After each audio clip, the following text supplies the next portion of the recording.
travelers headed to America may be talking more with their airline.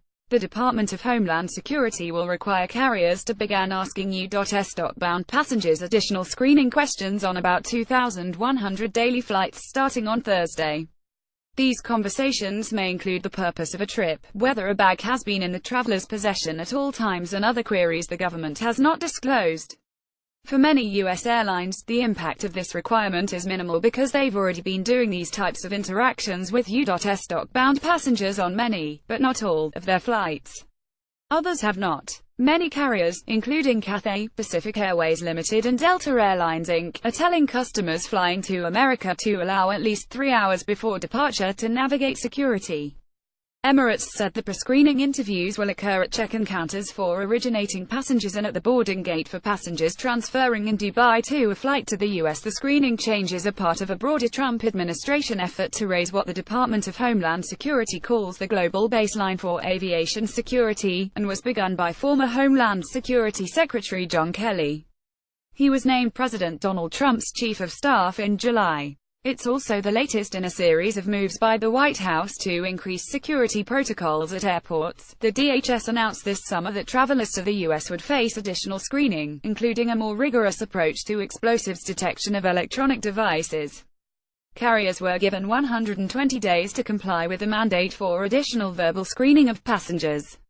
They also face new rules on how to secure checked baggage as well as their aircraft when parked abroad. The edict followed a lengthy debate among airlines, government officials and airports about whether the U.S. would expand worldwide a ban on laptop computers and other large electronics from airline cabins it had imposed on flights originating from 10 Middle East airports. Ultimately, the U.S. yielded to industry concerns about such a prohibition.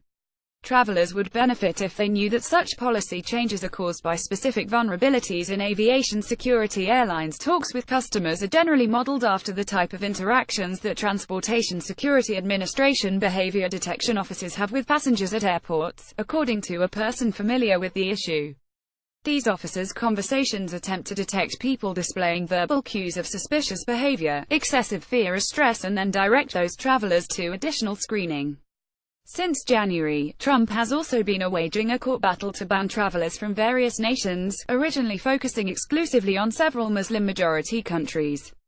The latest administration policy, issued in September, seeks to bar entry to travelers from 8 nations: Iran, Libya, Somalia, Syria, Yemen, Chad, North Korea and Venezuela. Federal courts have blocked those efforts as unconstitutional, including the latest version, in a dispute that will likely be decided by the U.S. Supreme Court.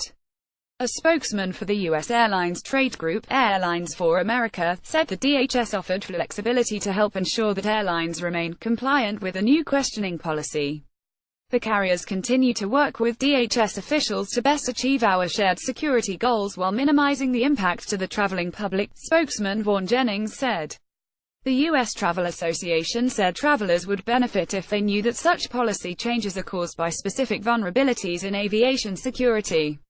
The world should hear that they are not intended to discourage travel generally, and that legitimate business and leisure travelers are as welcome as ever in the U.S., USTA Executive Vice President Jonathan Greller said in a statement, with assistance from Alan Levin.